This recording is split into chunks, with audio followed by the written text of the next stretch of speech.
Welcome back. In this video, I'm going to show you how to never have back pain deadlifting ever again. I will go over movement errors and some possible mobility restrictions that are causing your back pain when deadlifting. We have all been there. You pull the bar off the floor and you know something wasn't quite right. You feel a pump in your low back and you know damn well it's going to hurt tomorrow. You decide to never deadlift again because you seem to always hurt your back deadlifting. If this is you, you came to the right place. Many people think deadlifting is harmful for your back and shouldn't be done by everyone. This could not be farther from the truth. Deadlifting is a basic human movement where we pick things up off the floor all the time. Deadlifting is actually a way to prep our body for picking things up off the floor. Deadlifting consistency actually makes you have a more resilient and stronger lower back. The problem is not the movement itself, it's the way we perform it is the problem. The spine is designed to transfer energy from the legs into the bar. From the starting position, the hips extend and send energy throughout the spine and into the bar in order to lift it. To do this efficiently, the low back must stay in a neutral position. If you round your low back, energy will leak out and never be transferred into the bar. Contrary to popular belief, a little bit of upper back rounding is 100% acceptable. As long as you can maintain your spine position throughout the lift and it doesn't change, you are still in a strong, stable position.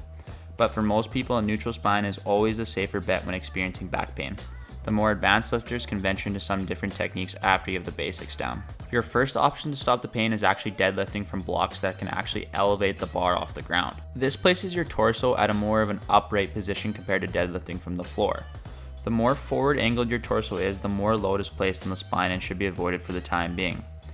Elevating your starting position off the blocks places less demand on the low back and requires you to use your legs more to pull the bar off the ground. Another great option that you can try are Sumo Deadlifts that place your torso at a more upright position like the block pulls. These are both great options, but you might still have back pain if you're moving incorrectly. So if you're still experiencing back pain, your muscles are probably not stabilizing at the right times to support your spine. Let's go over a drill to activate the right muscles at the right times, something called hinging at the hips that must be done 100% correct before moving on to deadlifts. Start standing straight up with a dowel or a regular weightlifting bar. Your first action is going to be squeezing your armpits into your sides like you're trying to squeeze an orange to make orange juice. Now you're going to push your bum back towards the wall behind you. You can think of this as like trying to push a car door shut with your bum. Next, you're going to want to grip the barbell tight with your hands. This creates tension through your lats, which helps the low back from becoming too flexed and rounded. Now your feet should be spreading the ground apart, or you can think of this as screwing your feet into the floor. Be careful, this does not move your feet. It just creates torque from the ground all the way up to the bar. If you're doing this right, you should feel your glutes kind of turn on and squeeze as you grip your feet into the floor. Next, you'll want to keep the bar tight to your body like you're shaving your thighs. If the bar is out in front of you, it will place unnecessary load on the low back. Keeping the bar tight to your body helps the bar stay over the midfoot where we will eventually want to be pulling our deadlifts from. This will help keep the bar moving in a straight line. If you have any rounding or extending of the back, please watch the video again and try and correct it. You need to be 100% proficient in this movement before attempting the barbell deadlift. Now this next drill is going to teach you how to stay tight and not leak any energy in your deadlifts. When you start your deadlift, you want the bar lining up with your scapula, which should be over your midfoot. This will set your correct hip height. Keep in mind this position is going to look different for everyone. Your lib lengths will decide where the angle of your torso will be. Now the problem where you experience back pain is usually because the hips rise before the chest rises, putting excessive forces on the low back. To prevent this, you have to pull the slack out of the bar aggressively. Here's a drill to make sure you're doing this correctly. Start in your deadlift position, scapula underneath the bar in a neutral flat back position. Take a big deep breath, bracing your core and creating pressure to help your spine stabilize. You can think of this as pushing your ribs down while bracing like you're going to get punched. Now we have to engage our lats by squeezing our armpits into our sides hard. Grip your feet hard into the floor, thus creating tension in your glutes. Then you will pull yourself into the bar as shown. Pulling yourself into the bar should actually pull the slack out of the bar. You won't be lifting the bar off the ground. Do 10 reps for 5-second holds. This should be very tiring and you should feel a lot of glute fatigue.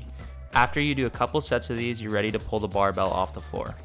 Now a huge key in the deadlift is executing it as a push and then a pull. This is because our legs pushing into the floor play a huge role in creating force from the ground up. Once our lats are engaged and you have pulled the slack out of the bar, you must initiate the leg drive.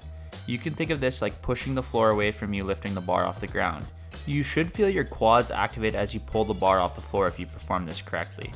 I do have more details of the deadlift actually in a different video, you can click that one, but today we're going to move on and try and fix these back pain issues. If this didn't help you, you may have a hip mobility imbalance.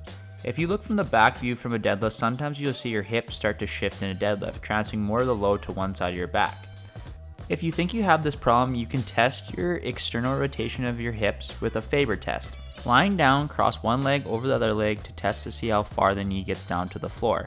If one side is way higher than the other, you can try an assisted hip airplane to fix this issue. Perform by standing on one leg in a single leg RDL position and open up your hips away from the leg that's on the ground by pushing your belly button toward the wall. You should feel a stretch deep inside your hip joint. Hold for about 5 to 10 seconds, doing 10 reps on the side that the knee didn't get close to the ground. Retest the Faber test and see if your knee gets closer to the ground. Now that you have cleared up that mobility restriction, go retest your deadlift and see if your hips shift. I also see a lot of times people go too heavy and sacrifice form to lift the desired weight. This is not sustainable long term. Taking some load off the bar until the back pain subsides and form is looking more in check. Try sumo deadlifts or block pulls to decrease the amount of load on your low back for at least 4 weeks before heading back to pulling the barbell off the floor. Now, if neither of these fixes help your deadlift back pain, I highly recommend going to a physiotherapist to conduct a thorough assessment of you. Getting help from a professional is going to help you in the long run and definitely worth your time. Well guys, hopefully that helped out some areas that you needed to work on, but that's going to be it for today. Please like and subscribe if you found any value in this video and hit that notification bell, but I'll catch you guys next time.